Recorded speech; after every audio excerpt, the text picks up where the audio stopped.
L'objectif de ce travail, c'était donc le groupe de viticulteurs qui donc constatait effectivement que les vignes en coteaux n'étaient pas forcément reprises. On voit une déprise sur ces zones-là. L'objectif, c'est de se dire quelle est la différence en fait de coût de production, voire même de coût de revient, entre des vignes en coteaux et des vignes en plaine, afin de travailler sur cette valorisation de produits. Donc pour cela, on a voulu travailler sur des exploitations réelles et c'est pour ça qu'on a fait appel au CER. Donc on était parti sur un échantillon d'une vingtaine d'exploitations au départ.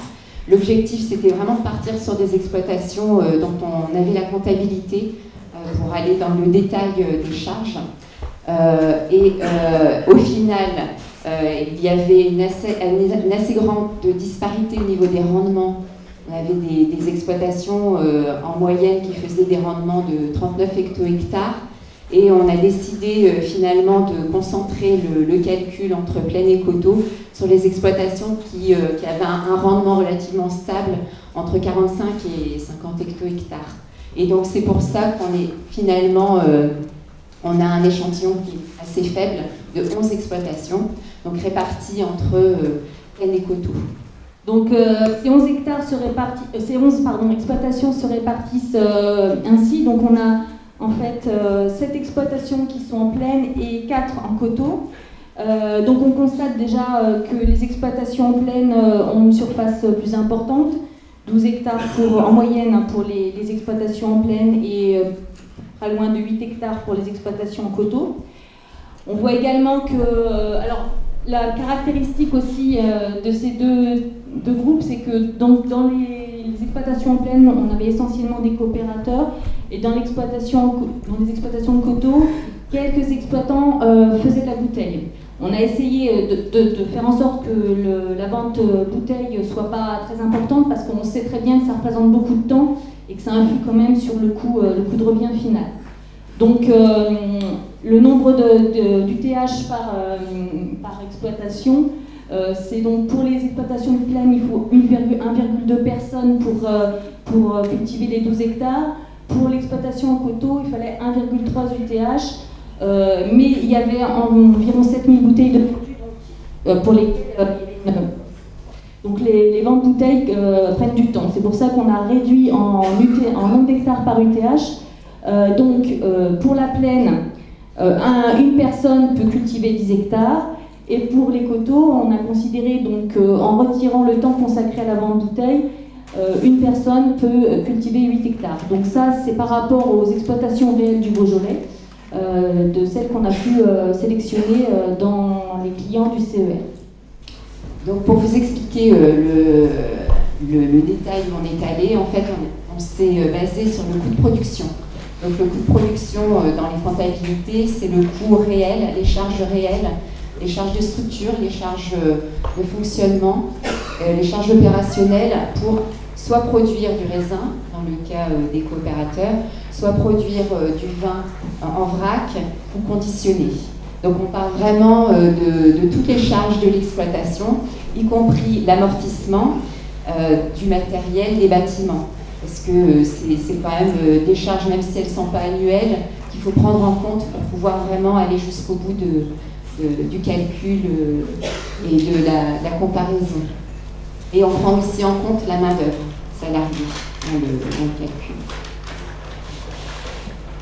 Alors oui, on n'a pas pris en compte justement, pour revenir à ce que disait Axel, les frais commerciaux, les frais de matière sèche, de mise en bouteille, etc., pour essayer vraiment d'être le plus comparable possible. Donc voilà ce que ça donne. Pour les exploitations en plaine, donc on a un coût donc, de production hors rémunération de l'exploitant, hors rémunération familiale, de 7 000 € par hectare. Donc ces charges, elles se répartissent ainsi. Vous avez le plus gros poste de charge qui est les vendanges, qui représente 1 450 € par hectare. À savoir que sur ces exploitations-là, l'essentiel des vendanges est fait à la main. Il y a un tout petit peu de machine à vendanger de l'ordre de 5%.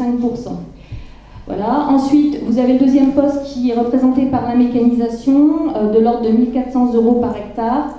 Et viennent ensuite donc, les cotisations exploitants MSA, les produits phyto et les assurances pour environ 700-750 euros par hectare. Alors pour les exploitations en coteaux, on constate donc un coût de production qui est de 1 000 euros par hectare supplémentaire, c'est-à-dire 8 000 euros par hectare, avec le poste le plus important cette fois-ci qui est la mécanisation. Alors ça paraît un petit peu étonnant par rapport au fait qu'en coteau on est moins mécanisé qu'en plaine. On l'explique parce qu'on a beaucoup de frais de réparation, d'entretien. Donc on constate que les exploitations en coteau, en tout cas dans ces cas-là, sont des exploitations qui ont un matériel assez vieillissant, ce qui fait que ça entraîne des coûts importants en termes de mécanisation et surtout d'entretien. Ensuite, le deuxième poste, ce sont les vendanges, donc, qui sont là exclusivement faites à la main. Donc c'est pour ça qu'on a un coût qui est un peu plus important que celui de la plaine. On est là à 1 775 euros par hectare alors qu'on était à 1 400 tout à l'heure. Voilà, et puis donc les cotisations exploitants MSA, 875 euros hectare, sont un petit peu plus importantes puisqu'il faut un peu plus de monde par hectare pour cultiver un hectare de coteaux. Les produits phyto restent les mêmes et les assurances sont un petit peu supérieures. Peut-être juste par rapport aux assurances, c'est vrai qu'il y a une différence. Ici, vous êtes à 950 euros par hectare en coteaux et c'est plutôt des assurances grêles, alors que de l'autre côté, sur la plaine, elles sont moins chères, mais c'est des multirisques climatiques, hein, les assurances récoltes sur les risques aléas et très aléas. Alors, les différences. Alors je rappelle, hein, c'est vraiment pas statistiquement fiable, hein, puisque je vous l'ai dit, c'est un petit échantillon. Ce sont des ordres de grandeur, mais qui permettent déjà d'avoir une première analyse. Et les grandes différences, donc elles tiennent surtout à la configuration des exploitations, puisque d'un côté vous avez une exploitation qui fait 8 hectares en coteaux, contre une exploitation qui fait 12 hectares en plaine. Donc nécessairement les charges fixes vont être concentrées sur moins de surface en coteaux.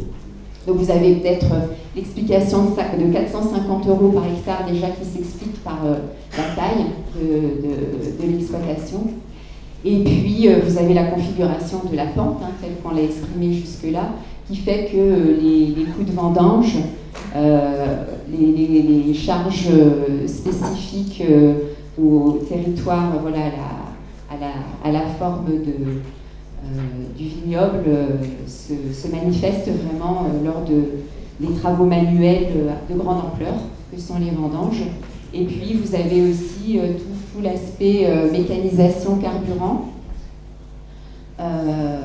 qui a un impact. Et puis comme je vous l'ai dit, les assurances grêles qui ont un coût plus élevé que les assurances aléas climatiques.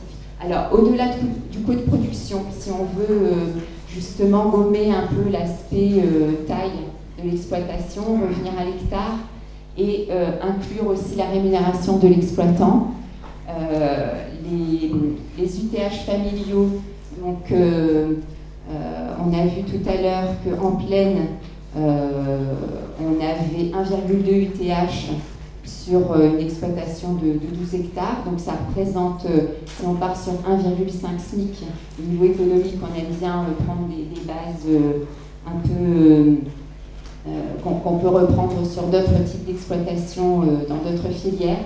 Donc si on part sur une rémunération de 18 000 euros par UTH familial, ça fait 21 800 euros pour 1,2 UTH.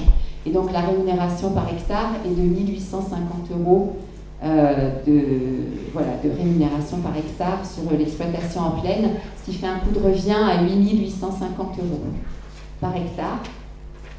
Et si on a le même raisonnement en coteaux, donc on rajoute au coût de production cette rémunération d'UTH familial par hectare, ça représente 2 250 euros par hectare. Donc le différentiel s'agrandit encore par rapport au coût de production. Tout à l'heure, on voyait qu'il y avait un écart de 1 000 euros par hectare. Ici, l'écart est plutôt de 1 500 euros si on prend en compte la rémunération de l'exploitant et des personnes qui travaillent avec lui, mais qui ne sont pas salariés. Donc pour conclure, voilà, la réflexion elle vient d'une part sur la structure des exploitations en coteaux qui font qu'elles sont souvent un peu plus petites. Donc comme le disait Stéphanie, il y a des répercussions de coûts fixes sur un nombre d'hectares plus petit qui augmente ses coûts. Et puis il y a aussi effectivement la valorisation du travail de l'exploitant. Donc l'idée de cette différence, c'est pour pouvoir maintenir des vignobles en coteaux, ça veut dire qu'il faut pouvoir vendre le vin un peu plus cher, le valoriser différemment. Donc vendre le vin plus cher, pourquoi pas, mais après il faut se poser la question de comment le consommateur peut percevoir cette augmentation. Il faut aussi que derrière il y ait peut-être autre chose que juste une augmentation de tarifs, d'où l'idée de travailler ensuite sur la valorisation du produit et travailler sur la montée en gamme, ce qui est l'un des principaux sujets des ODG à l'heure actuelle. Donc pour cela, il a donc été réalisé une étude de consommateurs dont je vous parlerai tout à l'heure.